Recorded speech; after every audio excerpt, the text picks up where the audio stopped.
അമ്മ എന്താ ഇത്? രോഹിത് എന്തിനാ ഇപ്പൊ ശ്യാമയോട് മാപ്പ് പറയുന്നേ? ഡാ, തെറ്റാരുടെ ഭാഗത്തു നിന്നായാലും അവര് മാപ്പ് പറയണം വിഷ്ണു. അതാ ഇവിടുത്തെ കീഴ്വഴക്കം. അതിനി ഞാനായാലും നീ ആയാലും.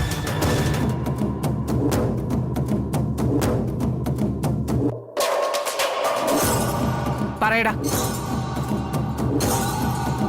ഞാൻ മാപ്പ് പറയാൻ സത്യമേ.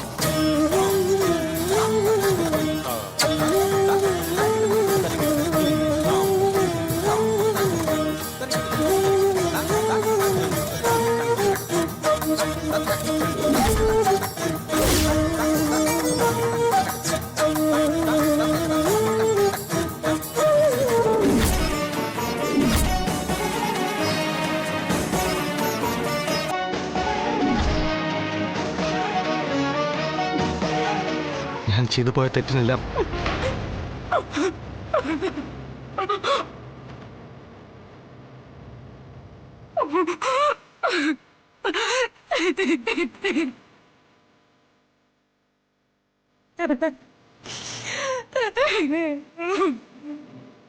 സത്യാമ്മ, ഞാൻ പോയി ശ്യാമോളെ വിളിച്ചോണ്ട് വരട്ടെ?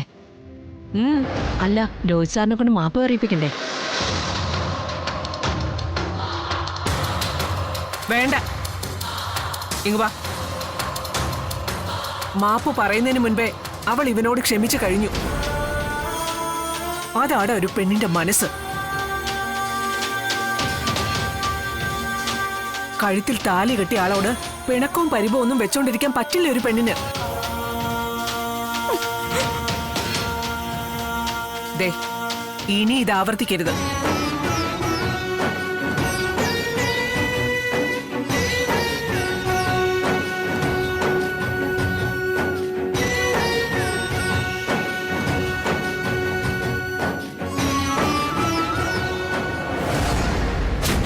എന്തൊക്കെയോ കുഴപ്പങ്ങളുണ്ടല്ലോ. ഇനി നിനക്കെന്താടി? എന്നാ പൊക്കൂടെ?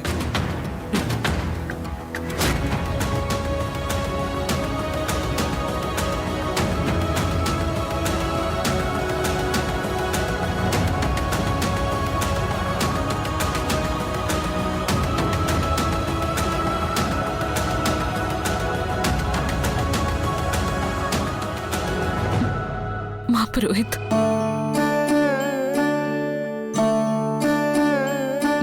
എന്റെ അനിയത്തി ചെയ്ത കുറ്റം സ്വയം ഏറ്റുവാങ്ങിയതിന്, അതിന്റെ ശിക്ഷ സ്വീകരിച്ചതിനും,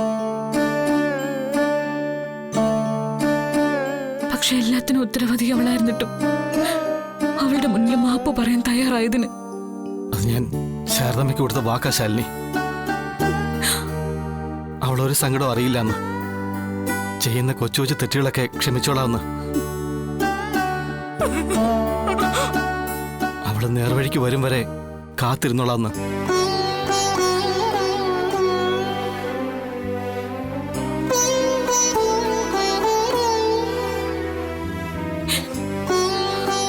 നന്ദിയുണ്ട്, ഒരുപാട് നന്ദിയുണ്ട്.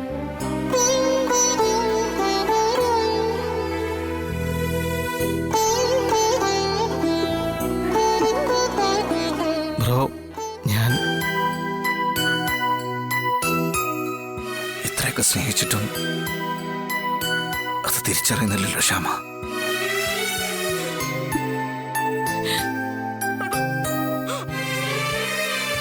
ശാലിനി, എങ്ങോട്ടാ?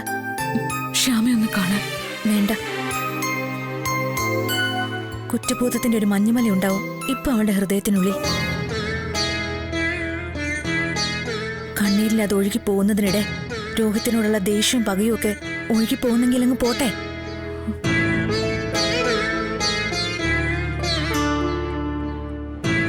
അതിന് ഒറ്റയ്ക്കാവുന്നത് തന്നെയാ നല്ലത്.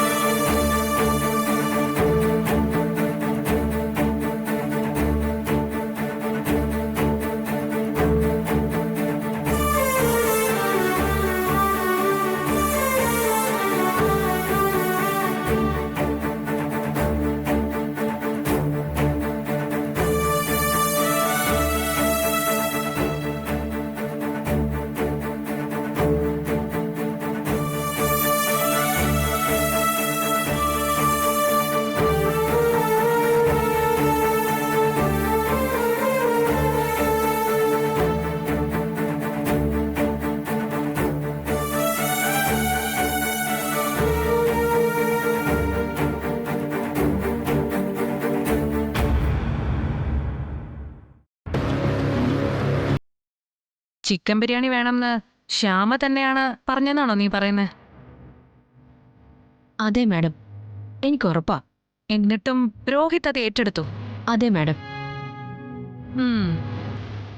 അപ്പൊ അതിനു ശേഷമാണ് ശ്യാമ കരഞ്ഞുകൊണ്ട് റൂമിലേക്ക് ഓടിയത്, ശരിയല്ലേ? അതെ. ശരി, ഇനി അവർക്കിടയിൽ നടക്കുന്നത് കുറച്ചുകൂടെ ക്ലോസ് ആയിട്ട് വാച്ച് ചെയ്തോണം നീ. ഒരില എനക്കുണ്ടായാലും അതിവിടെ അറിഞ്ഞിരിക്കണം. ശരി മാഡം. ശരി, എന്നാ നീ ഫോൺ വെച്ചോ.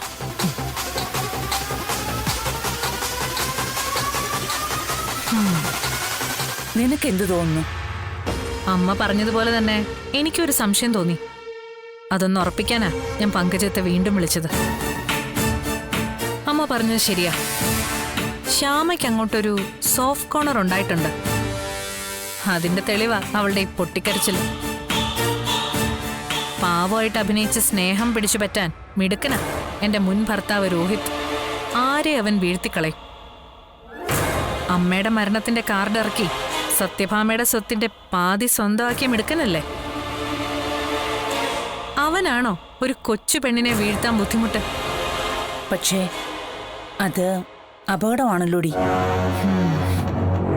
ശ്യാമ രോഹിത്തുമായി സ്വരുമിച്ചാൽ പിന്നെ വിഷ്ണുവിന്റെയും ശാലിനിയുടെയും ജീവിതത്തിലെ പ്രശ്നങ്ങൾ അവസാനിക്കില്ലേ?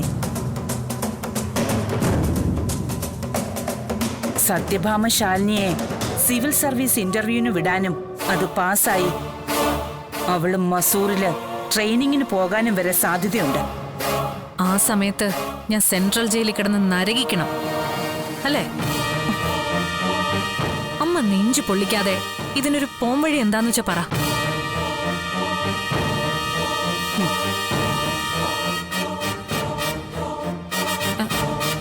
അല്ല, അമ്മയൊന്നും പറഞ്ഞില്ല.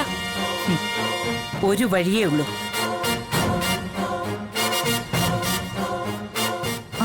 എന്താ അമ്മേ? ശ്യാമ ഒരു നിമിഷം കൂടി ഇനി ആ വീട്ടിൽ തുടരാൻ പാടില്ല.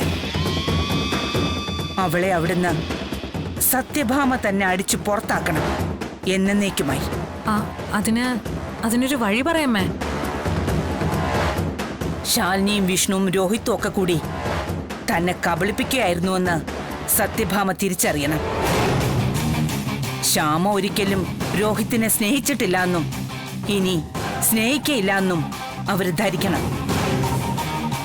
നല്ലൊരു പെൺകുട്ടിയെ കൊണ്ട് രോഹിത്തിന്റെ വിവാഹം നടത്താമെന്ന് മരണസമയത്ത് പത്മാവതിക്ക് കൊടുത്ത വാക്ക് പാഴായെന്നവർക്ക് തോന്നണം. അനിയത്തിക്ക് വേണ്ടി തന്നെ ചതിച്ച ശാലിനിയോട് പിന്നീട് ഒരിക്കലും ക്ഷമിക്കാനാവില്ല സത്യഭാമയ്ക്ക്. പക്ഷേ അതെങ്ങനെയാമ്മേ? അവിടെയാണ് മോളെ നിന്റെ മിടുക്ക്. രോഹിത്തും ശ്യാമയും ബദ്ധശത്രുക്കളാണെന്നും അവരൊരിക്കലും ഒന്നിക്കാൻ പോകുന്നില്ല എന്നുള്ള കാര്യത്തിന് ഒരു തെളിവ്, ഒരേ ഒരു തെളിവ് മതി. അത് നീ എനിക്ക് തരണം. ബാക്കി ഈ അമ്മ നോക്കിക്കോളാം. അത് ഞാൻ ഏറ്റമ്മേ. Just wait.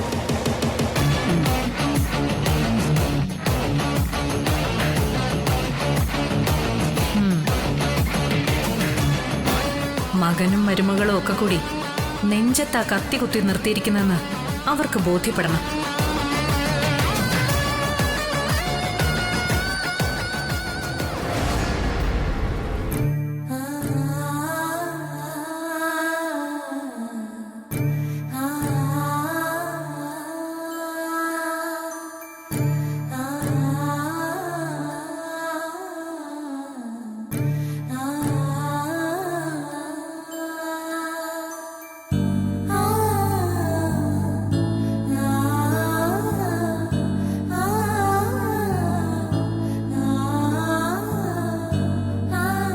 ശ്യാമേ,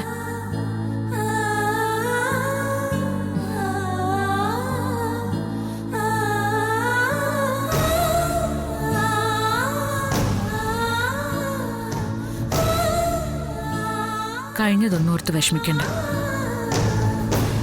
നീ എല്ലാം നല്ലതിനായിരുന്നു എന്ന് കരുത്. രോഹിത് നിന്നെ എത്രമാത്രം സ്നേഹിക്കുന്നുണ്ടെന്ന് എപ്പോഴെങ്കിലും നിനക്ക് മനസ്സിലായോ? ദാമ്പത്യ പൂജയുടെ വ്രതത്തിനിടെ ചിക്കൻ ബിരിയാണി വേണമെന്ന് വാശി പിടിച്ചത് നീയാണെന്ന് ഞങ്ങൾക്കെല്ലാവർക്കും അറിയാം. എന്നിട്ടും സത്യാമ്മയ്ക്ക് മുന്നിൽ രോഹിത് ആ കുറ്റമേറ്റു. നിന്നെ വീട്ടിൽ നിന്ന് പുറത്താക്കാതിരിക്കാൻ സ്വയം ശിക്ഷ ഏറ്റുവാങ്ങി.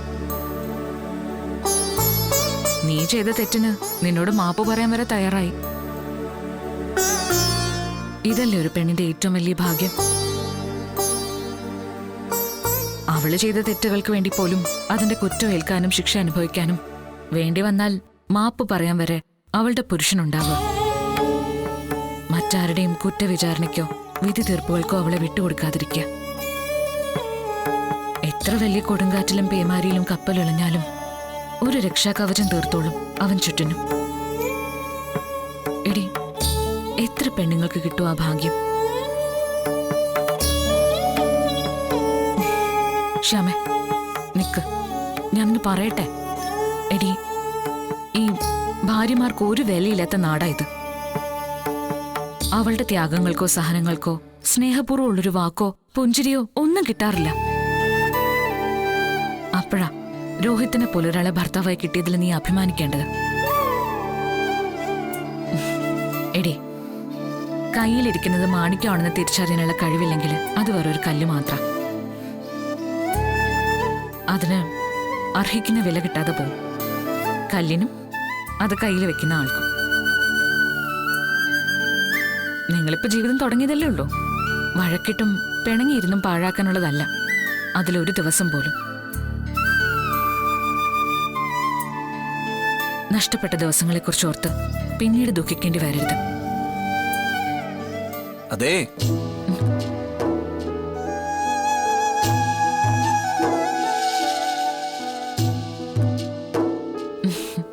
മതി മതി ഇയാളുടെ സഹാരോപദേശം.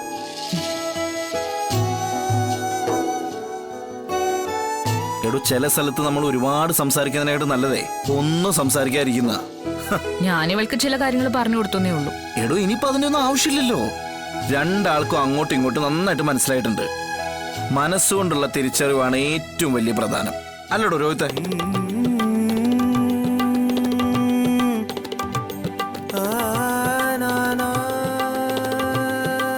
അല്ല, ഇനിയും എന്തോ തെളിച്ചക്കുറവുണ്ടല്ലോ.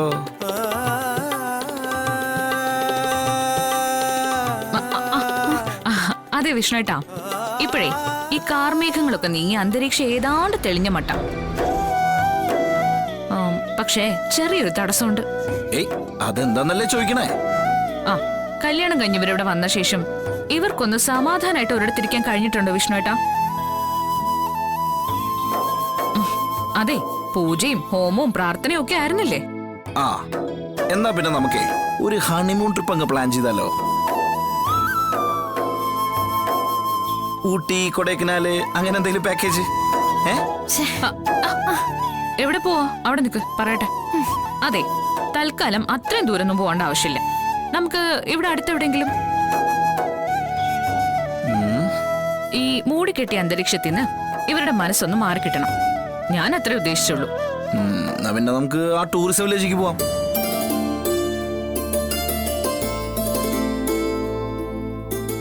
അവിടെ ആകുമ്പോ റെസ്റ്റോറന്റ് പാർക്കൊക്കെ ഉണ്ടല്ലോ, മനസ്സും ഒന്ന് തെളിയും. എന്തേ, ഓക്കെ അല്ലേ?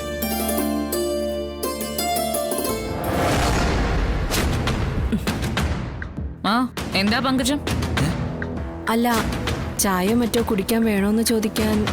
ഒന്നും വേണ്ട, എന്തേലും വേണമെങ്കിൽ അങ്ങോട്ട് അറിയിച്ചോളാം. എന്നാ പിന്നെ ജ്യൂസ് എടുക്കാം, ഒന്ന് തണുക്കാൻ നല്ലതാ. എനിക്ക് വേണ്ടത് കിട്ടി, ടൂറിസം വില്ലേജ്. നിന്നോട് പോവാനല്ലേ പറഞ്ഞേ? പിന്നെ കിന്നാരം പറഞ്ഞോട് നിൽക്കണ്ട.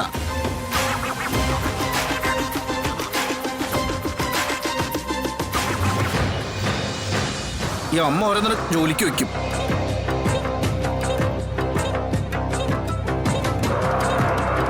ആ, എന്നാലേ നമുക്ക് അങ്ങനെ തന്നെ തീരുമാനിക്കാം, ടൂറിസം വില്ലേജ്. ആ, അപ്പൊ എങ്ങനെ പുറപ്പെടുകയല്ലേ? അതെ, ഞങ്ങൾ റെഡി ആകുമ്പോഴേക്കും നിങ്ങൾ റെഡി ആവണം കേട്ടോ. അതെ അതെ അതെ. എടോ, ഇവര് കടലിൽ കട്ടറുമ്പായിട്ട് നമ്മൾ വേണോ? അതെ, ഒരു വെടിനിർത്തൽ കഴിഞ്ഞതല്ലേ ഉള്ളൂ. ഇനി ഒരു യുദ്ധപ്രഖ്യാപനം ഉടനെ ഉണ്ടാവാതിരിക്കാൻ തൽക്കാലം 2 കട്ടുറുമ്പുകൾ ഇടയിലുണ്ടാവുന്നത് വളരെ നല്ലതാണ്, അല്ലേ മോളെ? വാ, നമുക്ക് റെഡിയാവാം. റെഡിയാവണേ.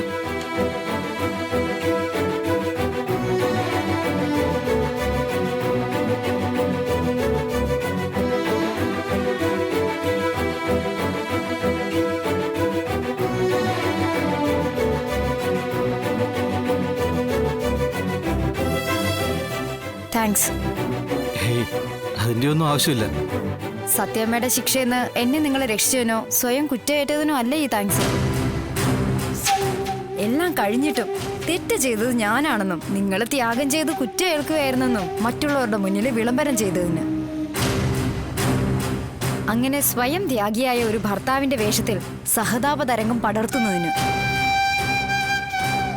കയ്യിലിരിക്കുന്ന മാണിക്യക്കല്ലിന്റെ വില അറിയാത്ത മന്ദബുദ്ധിയായി എന്നെ വാഴ്ത്തുന്നതിന് എല്ലാത്തിനും താങ്ക്സ്.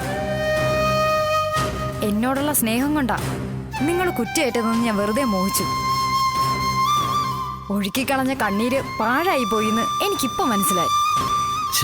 ഞാൻ പേടിക്കണ്ട, അസംബന്ധ നാടകം അതുപോലെ തന്നെ തുടർന്നോട്ടെ, എനിക്കൊരു പരാതിയില്ല. ടൂറിസം വില്ലേജിലേക്കോ മറ്റെവിടേക്കെങ്കിലോ കോമാളി വേഷം കെട്ടി വരാൻ ഞാൻ തയ്യാറാ. എന്നാ റെഡി ആയിക്കോ.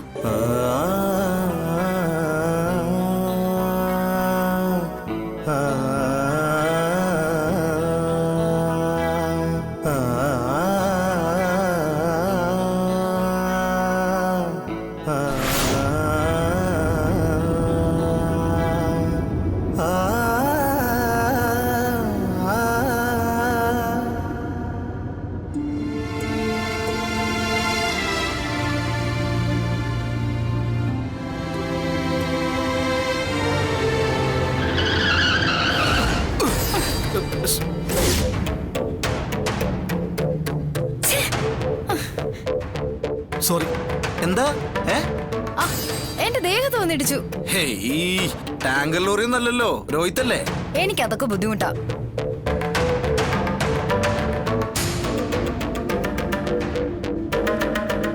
ഇയാളുടെ അനിയത്തോട് ഞാൻ എന്താ പറയാ?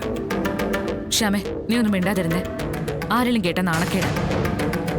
ഭർത്താവ് ദേഹത്ത് മുട്ടിന്നൊക്കെ പരാതി പറയുന്നത്.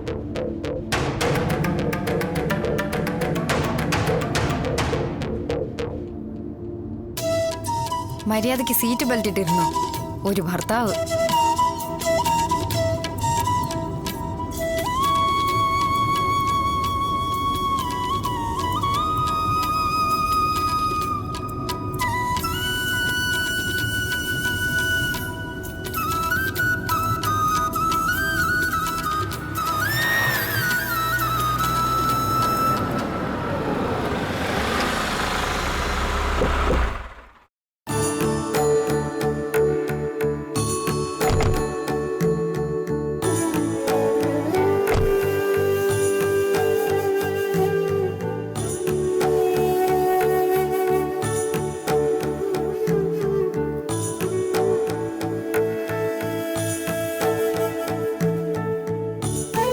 ശാലിനി,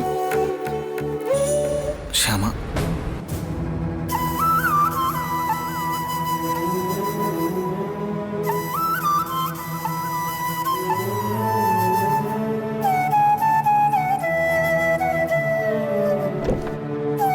ശ്യാമേ, വാ, ഇറങ്ങ്. ഇറങ്ങ്, വാ.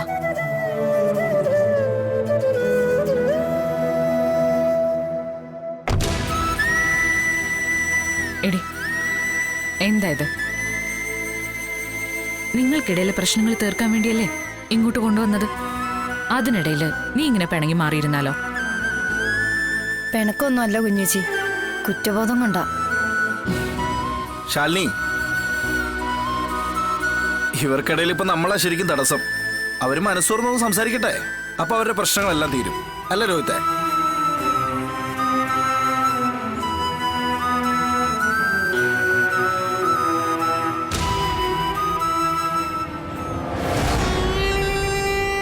വാ രോഹിത്. ചെല്ലു രോഹിത്തെ. വന്നേ. വാ.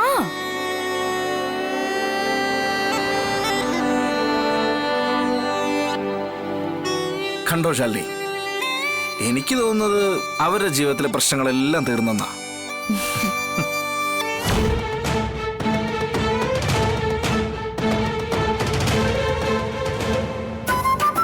അല്ല, ഇനിയിപ്പോ നമ്മളെന്തിനോട് വെക്കണേ?